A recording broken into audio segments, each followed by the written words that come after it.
شيخ، يعني كنا طرحنا سؤال قبل الفاصل، يعني الدعاء في السر والعلن، أو أيهما أفضل، نعم. أو يعني كلاهما يستويان يعني.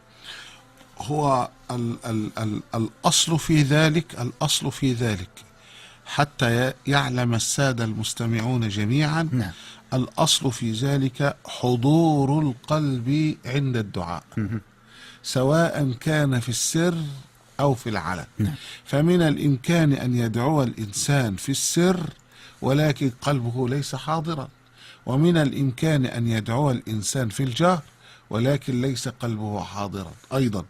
ولكن ال الأصل، القاعدة التي ينبغي أن يكون عليها الدعاء هو حضور القلب ومعرفة ما يقول، واليقين على أن الله تبارك وتعالى سيستجيب له هذا الأمر. نعم. وعلى ذلك يفرق العلماء أيضا بين قراءة السر وقراءة الجهر. زي قراءة القرآن، دعاء السر ودعاء الجهر، هل هو أفضل؟ هذه الأشياء تتناسب أيضا مع شخصية مع شخصية الإنسان. نعم. يعني إلا أن النبي صلى الله عليه وسلم يعني يمدح صدقة السر عن صدقة صدقة الجهر، لأن فيها يعني مزيد إخلاص أو مظنة مزيد إخلاص. نعم. سيدنا عمر حينما كان يريد أن يقرأ القرآن يقرأ صوته جهوري، أبو بكر يعني غيره هكذا. فمن الإمكان أن السر يتفق مع الشخصية، ومن الإمكان أن الجهر يتفق أيضا مع الشخصية.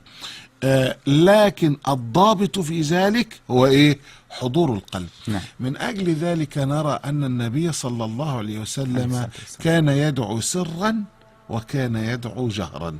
كان يدعو سرا في نفسه، حتى أن الأعرابي قال: يا رسول الله، إني لا أحسن دندنتك ولا دندنة معاذ. ليه؟ لأن النبي يدعو، والرجل عمال يشوفه يدعو يدعو يدعو لكن لا يسمع. نعم. لكن كأنه النبي صلى الله عليه وسلم يعني غارق في الدعاء. فهذا الرجل يقول: لا أحسن دندنتك ولا دندنة معاذ. وجاء النبي صلى الله عليه عليه الصلاة وسلم في والسلام. كثير من المواقف يدعو جهرا، حتى أن النبي صلى الله عليه وسلم في غزوة بدر قال: اللهم إن تهلك هذه العصابة فلن تعبد في الأرض أبدا. وكان حتى أن رداءه الشريف سقط من على صلى الله كتفه، عليه وسلم. وشفق عليه، أشفق عليه أبو بكر وقال: يا رسول الله، إن الله منجز لك وعدك.